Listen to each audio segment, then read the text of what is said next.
feedback to the writer, and each of you can have a look at the feedback you've been given on what you just wrote.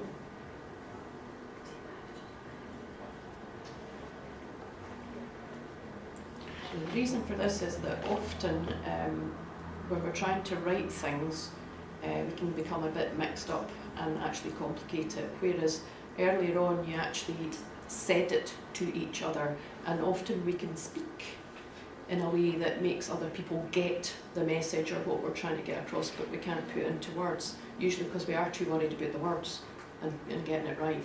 So your critics today have got the advantage of you having told them what it was you were going to write about in your subject area, and they can compare that to what you've actually written and try to think about how to actually get what you really want to get across. There's a couple of points to doing that, which is when it comes to revision, well, a couple of things. Firstly, it definitely helps to collaborate with other people.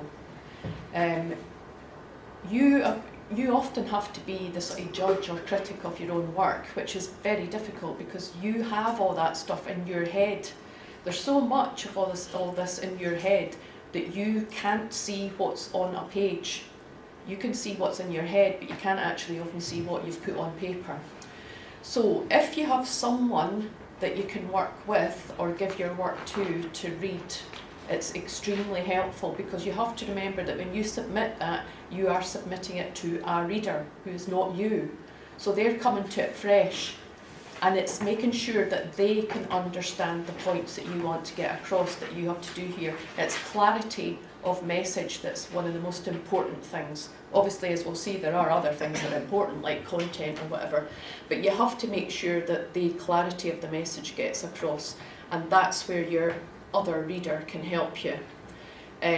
People who have been in this game for years, writing books, articles or whatever, if I'm writing anything, I'll ask a colleague or a friend who I think might have time, would you mind reading that through and just give me your ideas so that I can see where I've gone wrong, because it might make sense to me, but it might not make sense to someone else reading it, and they're the important person really.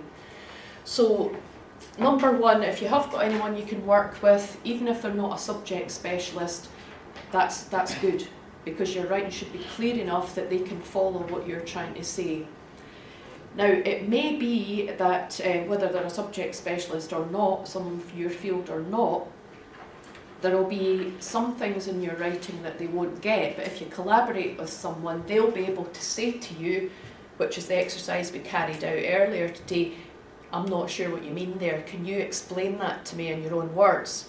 We often get students coming to us who are saying, I'm having real difficulty writing this, I don't understand what I'm doing and blah blah, and I'll say to them, right, tell me what it is you're trying to say. And when they speak and actually say it out loud, they can explain it perfectly well. It's that thing about putting it onto paper that's the problem. So if you go through it with someone who can get you to actually say it out loud, that will help. Now, if you don't have someone who can help you, you have to try and stand outside yourself, if you like. Be someone else when you're reviewing your work, which is very, very difficult, as I say, because you've got all that stuff in your head. So what you have to try to do, and this is where blocking in the time for when you're writing or reviewing or editing in your diary, in amongst your jobs and amongst everything else, is very, very important. You have to leave yourself time not only to do the reviewing and all the different editing stages, but you need to try and write yourself in some time where there's a gap, where you're not looking at or thinking about that piece of writing. You need to get away from it so that when you come back to it, you're coming back to it, if you like, anew. If you're doing other things in the middle, hopefully it will wipe all that out of your head, and when you come back to read it, you can almost read it a bit more like a stranger who's never seen it before.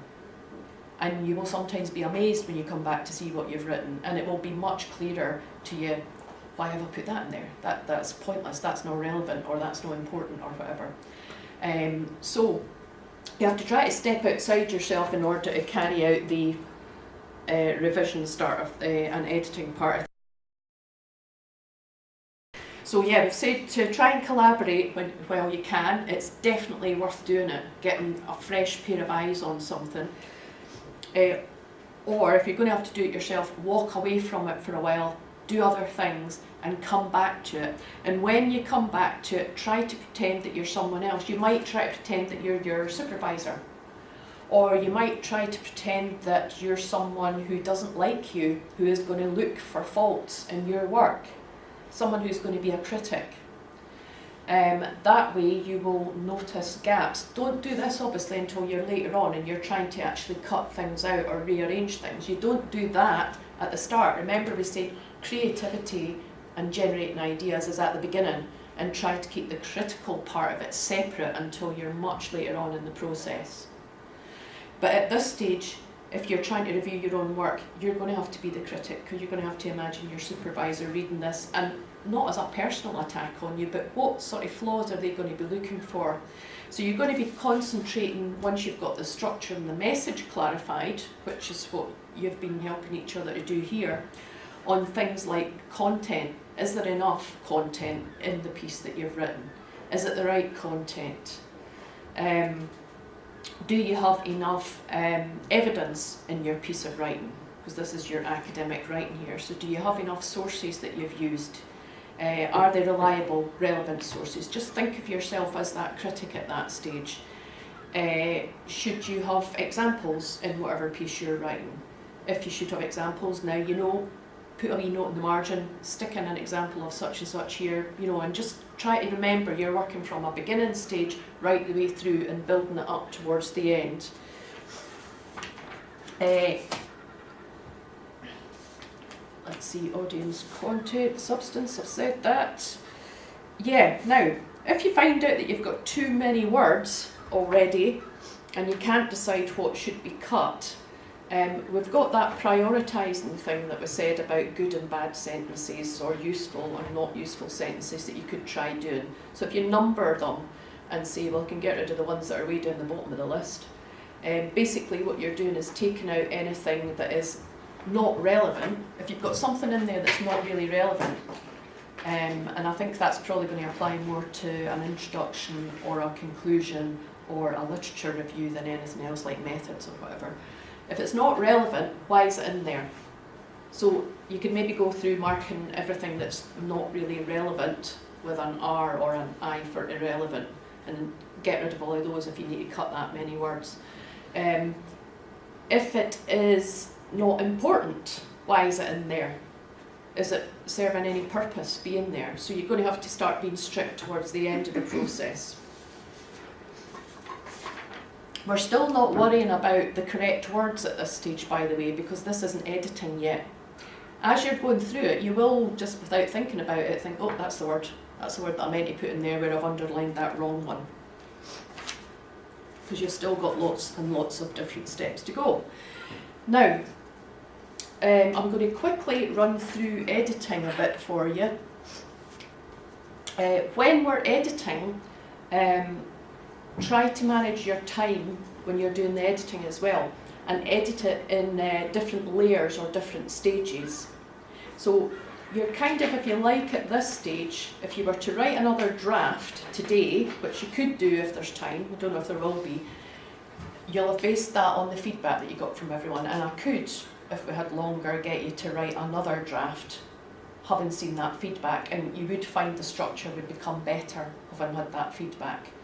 I don't think we'll have time for that, so we'll talk about the editing. When you get past that structure stage, you should have something that makes sense in front of you. So we go on to editing. Your first edit was your read through. Your second one, you want to manage it in different slices.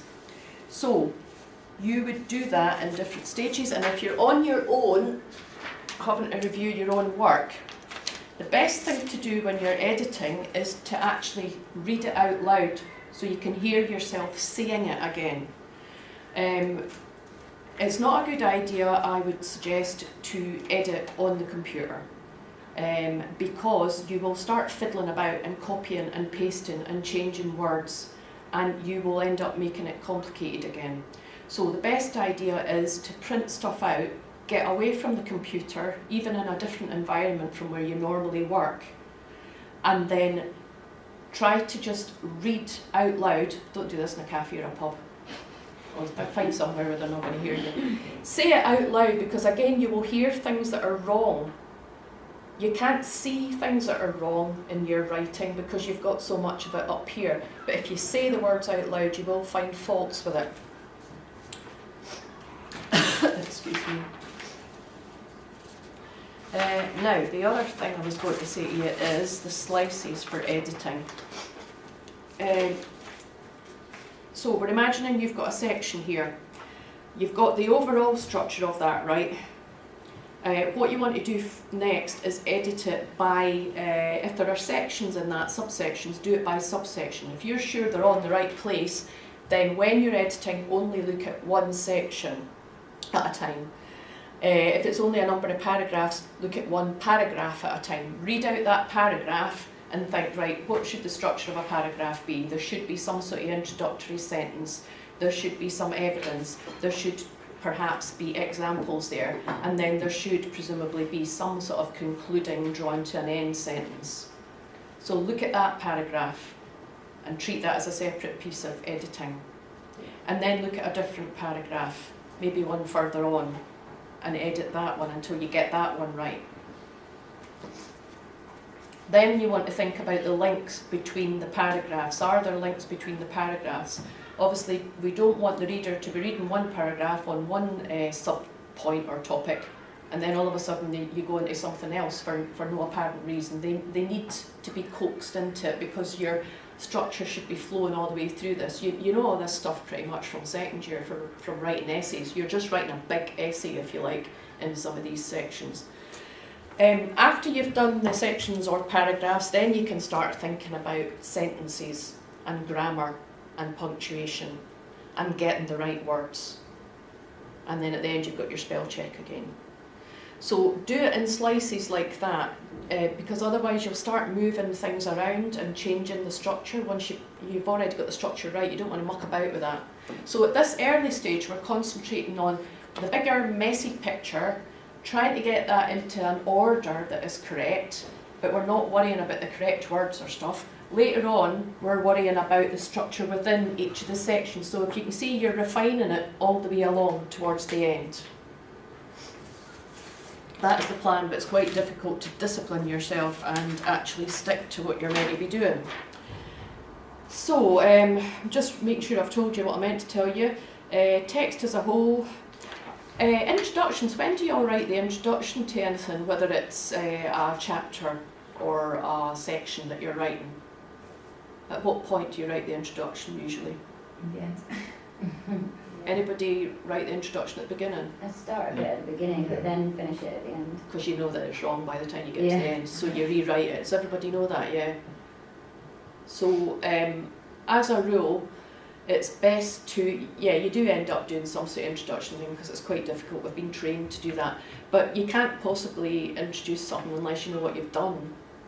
So it's the same again as if you were in second or third year undergraduate and you've written an essay. You write your essay, the main body, make sure you've got all the factual stuff in there and what should be in there. You can usually get your conclusion from summarising what you've said before, and then you look at that and say, right, what have I done? And then you write your introduction, because that allows you to give the reader a kind of map of your piece of writing so that their brains are already conditioned to what they're going to see before they start reading it. And they will accept what you've written a whole lot better if you give them a nice wee map at the beginning. Right, so when you're editing the text as a whole, you've got to have a clear introduction and an accurate conclusion, the information in a helpful sequence, which is what we're trying to work towards today, and treatment of topics in proportion to their importance. So I'm not going to read through all of these because I can give you that in this slide. Obviously you will be bearing in mind towards handing in what you've been told to do in terms of style and layout and presentation. So look back at your guidelines before you do your final formatting of your piece of work. Somebody mentioned citations and referencing. Everyone should hopefully be okay with how to actually present citations and referencing. If you're not, you should know, if you don't know already, that each of your schools have their own way of presenting Harvard. Like, I know we're all supposed to be using Harvard, but they have their own separate style sheets. So do y'all know that? Yeah, it's not just general Harvard because everybody fiddles about with it. So if you didn't know that, go on to the library's website, Be Wise, Don't Plagiarise, I think it's called, and if you scroll down to the bottom of the page, you will see the links there for the PDS for all the different schools' referencing guidelines. Now that's only presentation. If you want to know more about referencing at this stage, then get a book on referencing. Try the Palgrave series for things like that. You're all at a stage where it's not like first year. There is loads of information out there online or downstairs in the library where you can look up, what's the best way to paraphrase and what's the best way to use my citations in my text. You can have a look at that downstairs. But make sure you're using the right presentation according to your school. I'm just going to review what we went over today as if I haven't already reviewed it enough.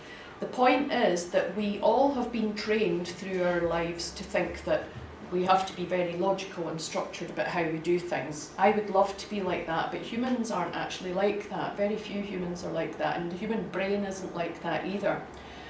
What you've been doing today is hopefully learning that if you're having difficulty putting something on the paper, it's usually because you're thinking about the end result and you're only at the start of the stage. So have I managed to get that across today?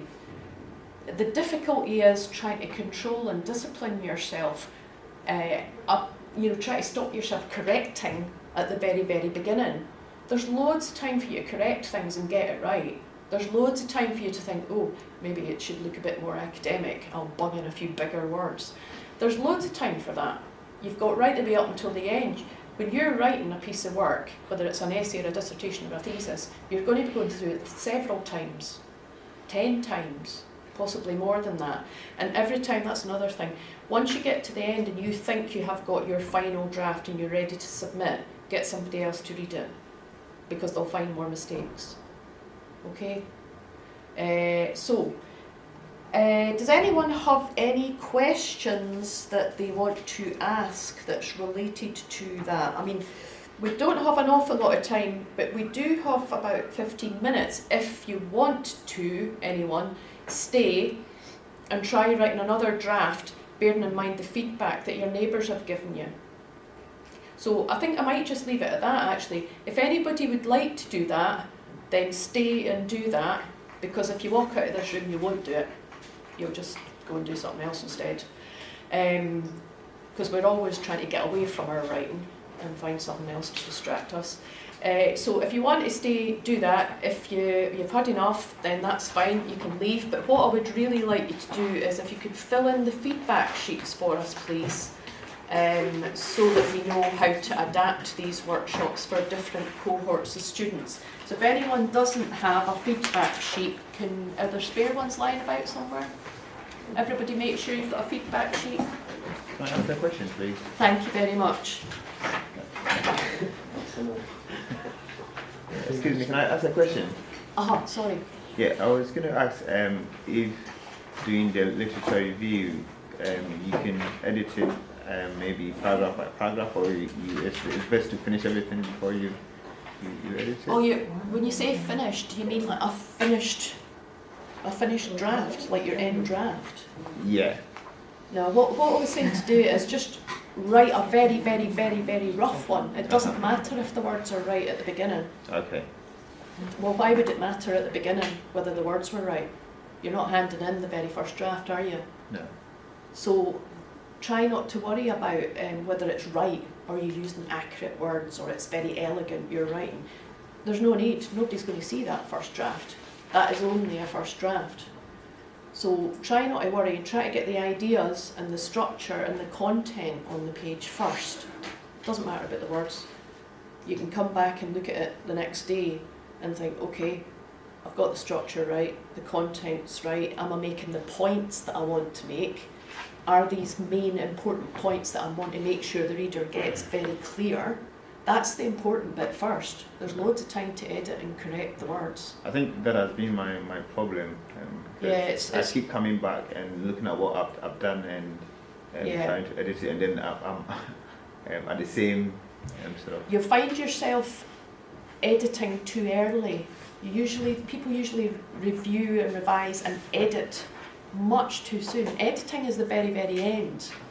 And often we're just at getting the ideas on paper, and we're fiddling about with what the right word is. You know, I do that as well. Or, that sentence doesn't sound right, I'd better make that sentence look nice. Well, that's just a way to avoid actually getting the stuff on paper. If you try to think of it as a bit of woodwork or something like Right. that, you need the framework there to hold everything together. If you don't get the framework or the foundations of a building or something right, it doesn't matter how fancy it is on the top, it's all going to collapse. Right. So try and get the framework of it, the structure and the content, the important bits in there first. You can change words all the way up to the end if you want, Okay. but don't waste your time fiddling about with the words at the beginning. Okay. Right. Thank you very much. Okay? Thank you. And if you've got someone who can help you, like a flatmate or a friend or whatever, when you write a draft, do what we did in here. Well, you missed that.